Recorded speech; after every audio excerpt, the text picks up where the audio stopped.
Chapter 33. Alexei Alexandrovich came back from the meeting of the ministers at 4 o'clock, but as often happened, he had not time to come into her. He went into his study to see the people waiting for him with petitions and to sign some papers brought him by his chief secretary. At dinner time, there were always a few people dining with the Karenins. There arrived an old lady, a cousin of Alexei Alexandrovich, the chief secretary of the department and his wife, and a young man who had been recommended to Alexei Alexandrovich for the service. Anna went into the drawing room to receive these guests.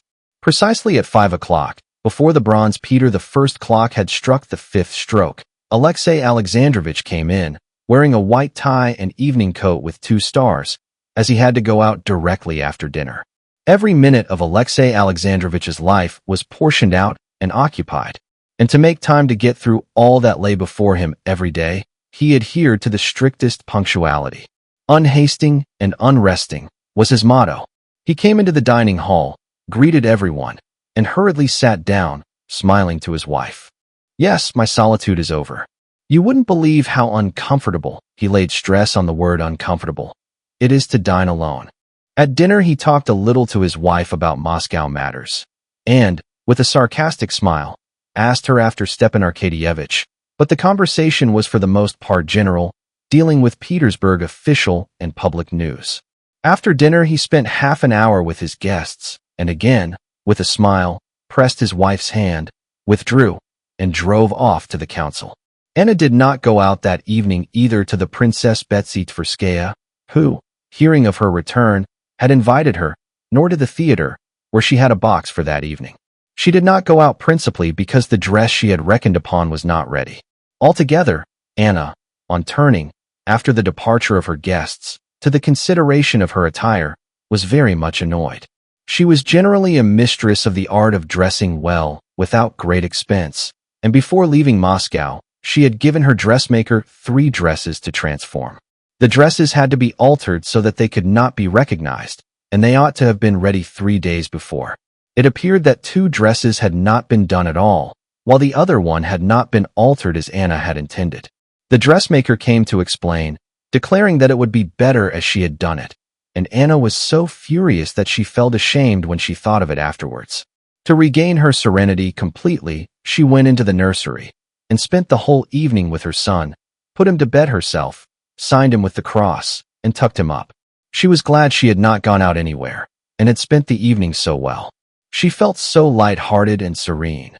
She saw so clearly that all that had seemed to her so important on her railway journey was only one of the common trivial incidents of fashionable life, and that she had no reason to feel ashamed before anyone else or before herself. Anna sat down at the hearth with an English novel and waited for her husband.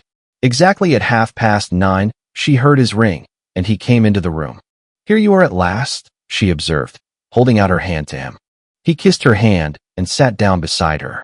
"Altogether, then, I see your visit was a success," he said to her. "Oh, yes," she said, and she began telling him about everything from the beginning. Her journey with Countess Vronskaya, her arrival, the accident at the station. Then she described the pity she had felt, first for her brother, and afterwards for Dolly. "I imagine one cannot exonerate such a man from blame, though he is your brother," said Alexei Alexandrovich severely. Anna smiled. She knew that he said that simply to show that family considerations could not prevent him from expressing his genuine opinion. She knew that characteristic in her husband, and liked it.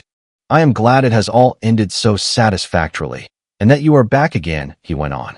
"Come, what do they say about the new act I have got passed in the council?" Anna had heard nothing of this act, and she felt conscience-stricken at having been able so readily to forget what was to him of such importance. "Here, on the other hand, it has made a great sensation," he said, with a complacent smile. She saw that Alexei Alexandrovich wanted to tell her something pleasant to him about it, and she brought him by questions to telling it.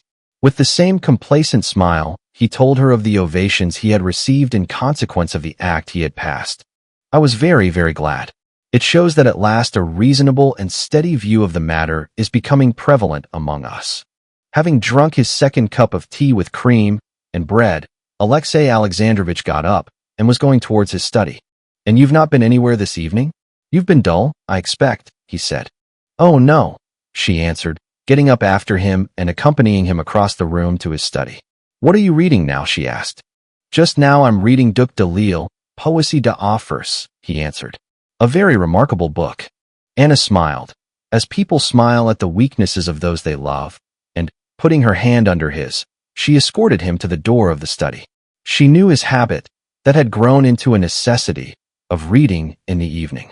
She knew, too, that in spite of his official duties, which swallowed up almost the whole of his time, he considered it his duty to keep up with everything of note that appeared in the intellectual world. She knew, too, that he was really interested in books dealing with politics, philosophy, and theology, that art was utterly foreign to his nature. But, in spite of this, or rather, in consequence of it, Alexei Alexandrovich never passed over anything in the world of art, but made it his duty to read everything.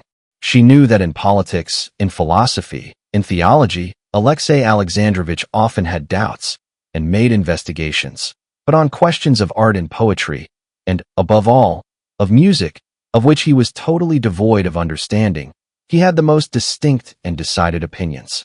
He was fond of talking about Shakespeare, Raphael, Beethoven, of the significance of new schools of poetry and music, all of which were classified by him with very conspicuous consistency. "Well, God be with you," she said at the door of the study, where a shaded candle and a decanter of water were already put by his armchair. "And I'll write to Moscow." He pressed her hand and again kissed it. "All the same, he's a good man, truthful, good-hearted, and remarkable in his own line," Anna said to herself, going back to her room, as though she were defending him to someone who had attacked him and said that one could not love him. "But why is it his ears stick out so strangely? Or has he had his hair cut?" Precisely at 12 o'clock, when Anna was still sitting at her writing table, finishing a letter to Dolly, she heard the sound of measured steps in slippers, and Alexei Alexandrovich, freshly washed and combed, with a book under his arm, came into her. It's time," said he, with a meaning smile, and he went into their bedroom. And what right had he to look at him like that? Thought Anna, recalling Vronsky's glance at Alexei Alexandrovich. Undressing, she went into the bedroom, but her face had none of the eagerness which, during her stay in Moscow, had fairly flashed from her eyes and her smile. On the contrary, now the fire seemed quenched in her, hidden somewhere far away.